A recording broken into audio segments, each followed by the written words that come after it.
dia, sejam bem-vindos.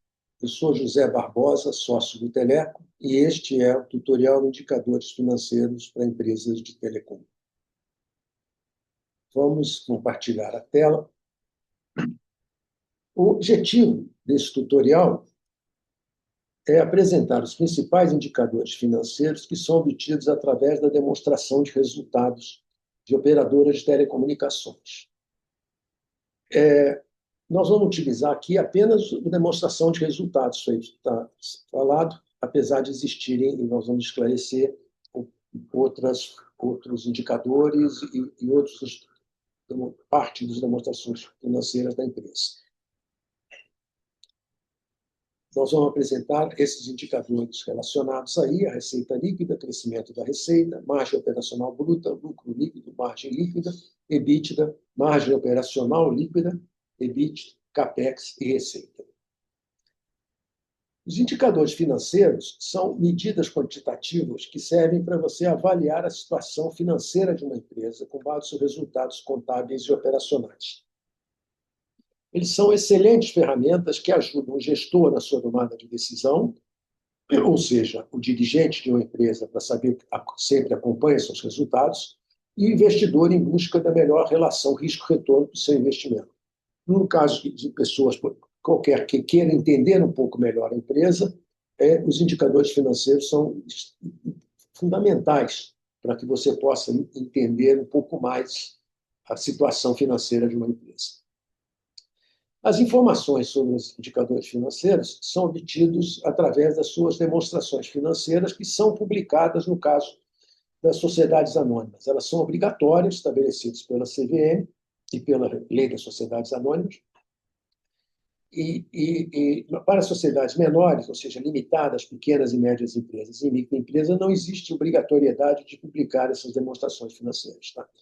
Existem várias demonstrações financeiras. O balanço patrimonial, demonstração de resultados e notas explicativas são as principais, ou seja, é um balanço que é um retrato do que é aquela empresa na data. Na data, por exemplo, de 31 de dezembro, aquela é a situação da empresa. Você tem aqueles títulos, aquelas contas que dizem quais são os ativos da empresa de um lado e, do outro lado, quais são os passivos. Ativo é aquilo que ela tem, passivo é aquilo que ela tem a pagar. A diferença entre o total do ativo e o total do passivo é chamado de patrimônio líquido, que é o que a empresa tem em si, que aquilo é propriedade dos acionistas, aqueles são os valores que caberiam aos acionistas caso tudo aquilo fosse liquidado. Mas o importante aqui para nós é a demonstração de resultados, que é o DRE.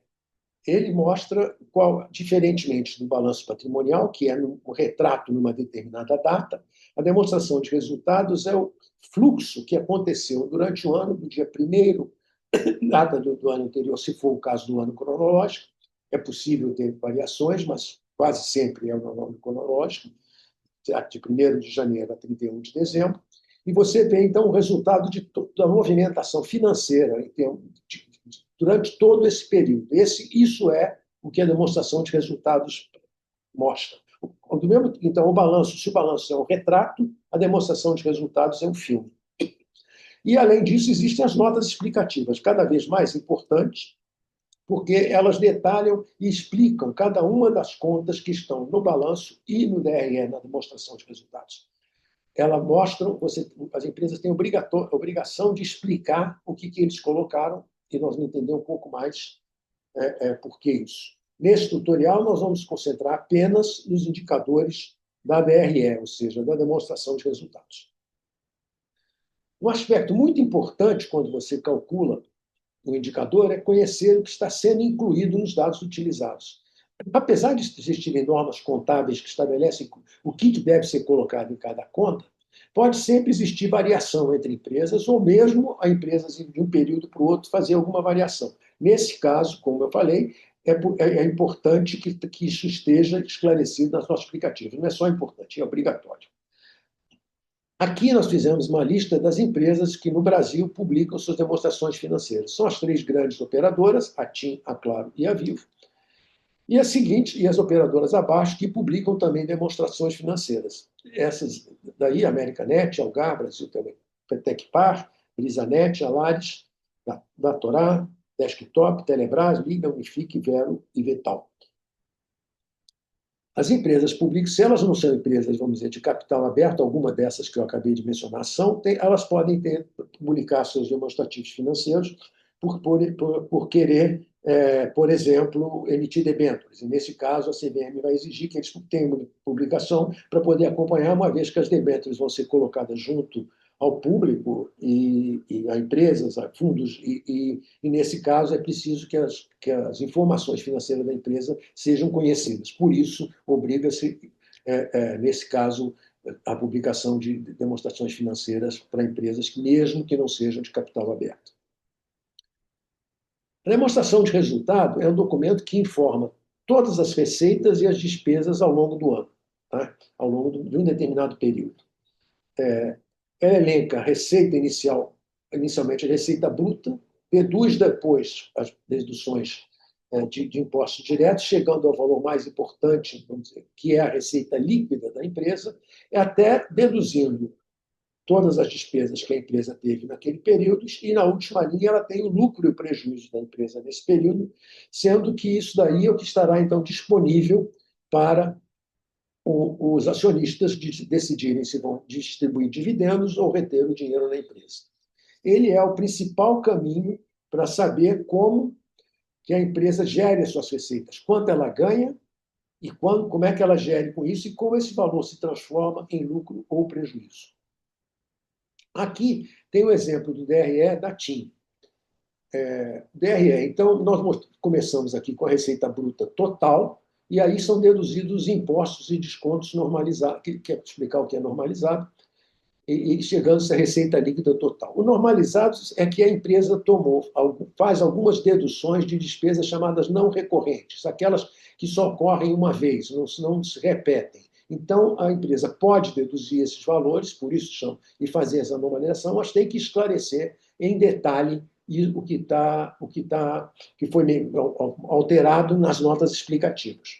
Então, no caso da TIM, nesses anos, nós temos aqui, na primeira coluna, o resultado da receita no final de 2024 foi 25,4 bilhões, 2025 foi 26,6 bilhões, e o aumento no ano foi de 4,6% essa variação. Aqui, essa coluna 2 é o percentual calculado a partir do valor da receita líquida, que é considerado 100%. Então, e aí você tem percentualmente cada uma dessas contas que são deduzidas até chegar ao lucro líquido que está na última linha, no caso, por exemplo, de 2025, 16,3%. Deve-se notar que a receita bruta é considerada um número, 100% é considerada a receita líquida, porque esse é o valor que efetivamente fica com a empresa, que a empresa depois ela emite todas as suas faturas e o que ela paga os impostos, e note-se que ela paga aqui uma percentual de 51% da receita líquida de impostos, que é um percentual elevado, e por isso a gente tem a receita bruta total é considerada 151% da receita líquida da empresa. A última coluna é a variação entre o ano de 2025 e 2024, mostrando, por exemplo, que cada item aumentou ou diminuiu nesse período de um ano. Aqui são os indicadores selecionados do DRE, receita líquida, crescimento da receita, margem operacional bruta, lucro líquido, margem líquida, EBITDA, margem operacional líquida, EBIT, e CAPEX sobre receita. São esses os indicadores que nós vamos apresentar aqui. A receita líquida é o total de recursos que as operações geraram, ou seja, a empresa gerou aquele dinheiro todo, aquela receita toda, e você deduz, então, os impostos diretos e vendas canceladas, aquele dinheiro, vamos dizer, que não entrou, no caso de vendas canceladas, e descontos que você deu, ou devolução no caso de equipamentos, e você também deduz os impostos diretos, que são ICMS, ISS e PIS e COFINS. Isso vai mudar agora com a mudança da reforma tributária, mas os balanços atuais, o balanço de 2025 que nós vamos examinar, ainda não levam isso em consideração. O indicador é muito importante porque ele mostra quanto que a empresa teve capacidade de gerar. E ele é medido deduzindo-se da receita operacional bruta tributos diretos e vendas canceladas. Aqui nós temos um exemplo da TIM, em que a receita líquida foi de 25,4 bilhões de reais em 2024 e 26,6 bilhões de reais em 2025. Aqui a empresa detalhou o que foi ganho em serviços, que é praticamente a totalidade, e quanto foi vista de produtos. No caso da TIM, a maior parte desses produtos são os telefones móveis que ela vende. Aqui, esse slide mostra qual foi a receita líquida dos grupos nos 9 primeiros meses de 2025. Não foi possível colocar o ano inteiro, porque algumas dessas empresas ainda não publicaram seus balanços e, portanto, a gente não tem um demonstrativo resultado de todas elas. Então, nós tomamos aqui 9 meses de 2025. É importante aqui comentar que as empresas de capital aberto têm que publicar demonstrativos financeiros, não só o demonstrativo do anual, que é aquele do final do ano, que dá os 12 meses, mas também trimestralmente ela tem que registrar o que aconteceu naquele trimestre. E aqui nós tomamos, então, os 9 meses do ano de 2025 para fazer essa comparação. E dá para observar, então, que a TIM teve 31% do total da receita no Brasil, a Claro 27% e as competitivas 23%, o que é um número extremamente elevado. Mostra que a competitiva, vamos dizer, como um grupo, estão em terceiro lugar em termos de receita líquida. O crescimento da receita mede a variação da receita entre diferentes períodos. Ela serve para indicar as perspectivas futuras da empresa. É utilizado em comparações temporais, muito utilizado por investidores. Sempre quando se fala o crescimento da empresa foi tanto, é comparação de receita de um ano com o outro. A empresa cresceu tanto. Normalmente é quanto a empresa cresceu naquele período. É calculado como a receita na data 1, de menos a receita na data 0, multiplicado por 100 e dividido pela receita na data 0. Isso mostra o crescimento em relação da empresa naquele período.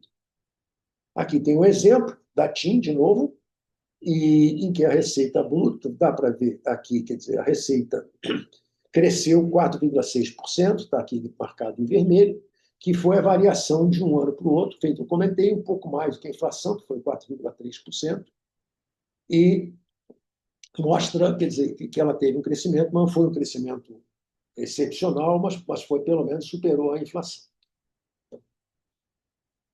Aqui, o terceiro indicador é a margem operacional bruta, que é a receita líquida operacional menos o custo de serviços vendidos ou custo de mercadorias vendidas. Essa sigla CSV, custo de serviços, CMV, esse custo de mercadorias.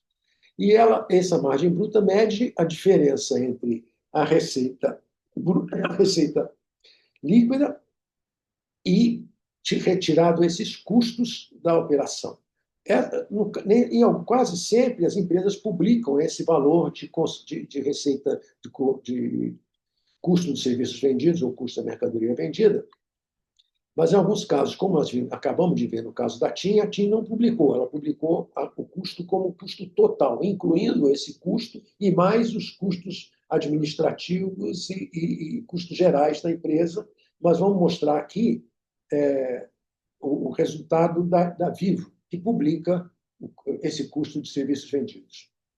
Aqui está o resultado da Telefônica Brasil, Vivo, no terceiro trimestre de 2025, novamente, nessa data, o balanço dela ainda não tinha sido publicado, e que mostra, quer dizer, a receita líquida de 100% de 14,9 bilhões, isso aqui são 9 meses de 2025.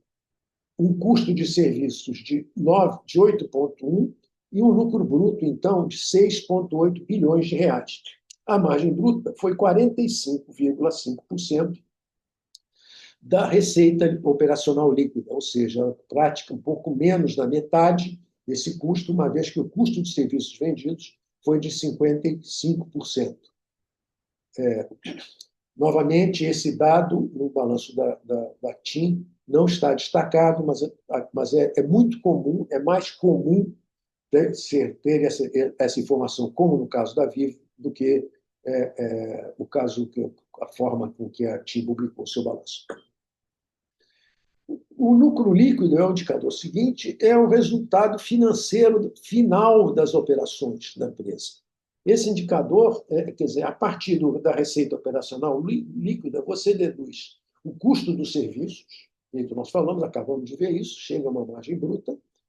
Você, em seguida, deduz o segundo bloco, que são as despesas operacionais. Essas despesas operacionais costumam incluir a depreciação, e nós vamos ver que, no caso da TIM, ela destacou a depreciação, vamos ver também o motivo. Deduzindo, então, do lucro bruto as despesas, as receitas e despesas operacionais, você chega ao lucro operacional, que também é chamado de EBIT, e a seguir deduz-se as despesas financeiras e os impostos e contribuição social, e você chega ao lucro líquido. Ou seja, o que é isso? É o resultado final da empresa depois que você deduz tudo que ela teve de despesas no ano, incluindo uma despesa, e nós vamos explicar um pouco mais adiante, que não é financeira, que é a depreciação, a amortização. Ele é aquilo que sobrou, novamente, que sobrou para a empresa, e a empresa os acionistas vão decidir se vão pagar dividendos ou se vão reter aquele dinheiro da empresa para investimentos futuros. A margem líquida nada mais é do que o lucro líquido dividido pela receita operacional líquida, e é um percentual. Serve para medir, quer dizer, qual foi a eficiência da empresa, e você pode comparar isso, inclusive, entre diferentes períodos da mesma empresa ou empresas de dois setores diferentes. As margens costumam variar de acordo com o setor, e nós vamos ver como é que a característica do setor de telecom daqui a pouco. Mas existem setores, por exemplo, que as margens são muito pequenas, que elas têm um giro muito grande, mas a margem é pequena. Ela ganha pouco, mas para poder ganhar mais dinheiro, ela tem que girar muito. É o caso, por exemplo, de supermercados. O lucro e margem líquida, aqui está um exemplo da TIM, em que a TIM, no ano de 2025, novamente teve aquela receita líquida de 100%, teve os custos de operação de 49%, e chegou o que é chamado o EBITDA de 51%, vamos esclarecer já o que é, e depois, deduzindo as despesas, a depreciação, a equivalência patrimonial e as despesas de resultado financeiro, e você chega os impostos, você chega, então, ao lucro líquido, que, no caso da TIM, foi 4,3 bilhões, ou seja, 16%, que é a margem líquida que a empresa ficou, que ficou para a empresa. Só um comentário sobre o que é equivalência patrimonial. Equivalência patrimonial é o resultado dos investimentos que a empresa, no caso a TIM, tem em outras empresas. Isso significa a variação que houve de resultado dessas empresas. No caso da TIM, teve uma variação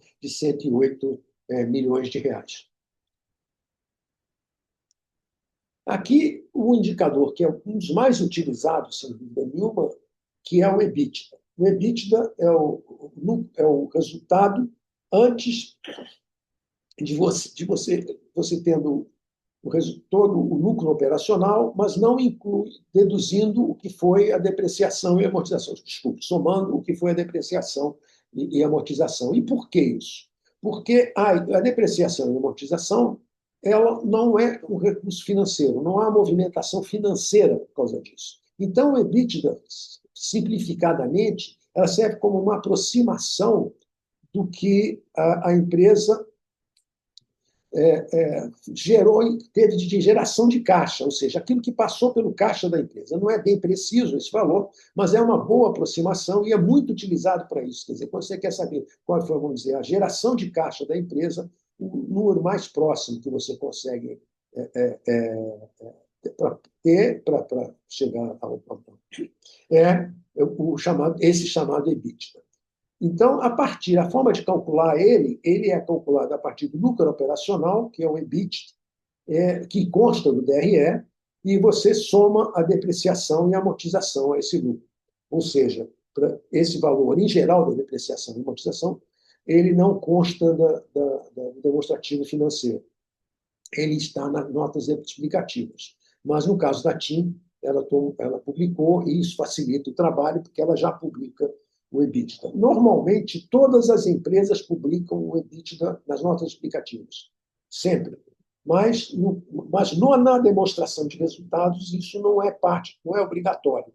Então, por exemplo, no caso da Vivo, a Vivo não publica, não destaca a depreciação e amortização no DRE, mas consta no relatório e nas notas explicativas. Aqui cabe explicar o que é o EBITDA recorrente, ou seja, aquele que é ajustado, que as empresas também publicam, é que, às vezes, eles querem explicar, retirar fora do EBITDA alguns valores que não são recorrentes, ou seja, não ocorrem sempre. Ocorreram uma vez, mas não vai ocorrer mais, então ele quer mostrar que o EBITDA dele é aquele valor e que foi alterado por um fator excepcional. Mas quando as empresas fazem isso, elas são obrigadas a declarar e a explicar isso com detalhe nas notas explicativas. Mas é comum e, em muitos casos, é importante, a gente vai voltar, inclusive, que a própria TIM, naquele relatório de demonstrativos resultados do ano, botou a palavra normalizado. Normalizado é a mesma coisa que esse recorrente, ou seja, algumas despesas não recorrentes foram retiradas naquelas contas em que eles colocaram a palavra normalizada. Na própria Receita, no caso da TIM, eles publicaram isso. Aqui está um exemplo do EBITDA, em que é o EBITDA da TIM para o ano 2024 e 2025. O valor foi de 12,6 bilhões em 24 e 13,6 bilhões em 25. A margem EBITDA, aí normalizada, exatamente aquela feito esses ajustes, como eu comentei, foi de 49,6% e aumentou no ano seguinte para 51%. Aqui temos um gráfico da margem EBITDA da TIM, do Brasil, no lado esquerdo, desde o primeiro trimestre de 2024 ao terceiro trimestre de 2025. Como eu falei, a data final de 2025 ainda não estava disponível, não tínhamos todos os balanços demonstrativos para poder colocar o número. Mas dá para observar uma tendência de crescimento, ou seja, que as empresas estão preocupadas com seus resultados.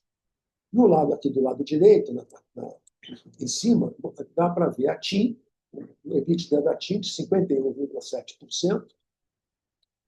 De novo, aqui só até o terceiro trimestre, por isso que o número que está na tabela anterior é 51% e aqui é 51,7%. Mostra o da Claro, que é praticamente uma linha reta, houve uma variação muito pequena nesse período, de 43,4 para 44,6. E o da TIM e o da Vivo, final, que também está encostado um pouquinho abaixo das demais, mas a Vivo é a maior das três, com a maior receita. Embaixo nós temos a margem EBITDA das competitivas, e elas, aqui dá para ver também que o bloco, quase todas elas estão entre 40% e 50%, com algumas variações, como no caso da Vero, no terceiro trimestre de 24, desculpe, é da Liga, no terceiro trimestre de 2024. A Giga Mais também caiu no terceiro trimestre de 2025, a Valgar varia mais.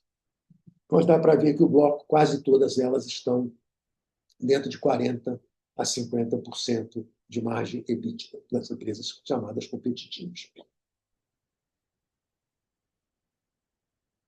A margem operacional líquida é o EBITDA. E o que é isso? Isso daí é quando você calcula, então, deduz da receita líquida todas as despesas operacionais diretas, ou seja, custo da mercadorias vendidas, todas as despesas administrativas gerais, e aí você chega a um determinado valor, que é o lucro da empresa, ou seja, quanto a empresa conseguiu gerar naquele período na operação, sem levar em consideração as despesas financeiras e os tributos, que são de impostos.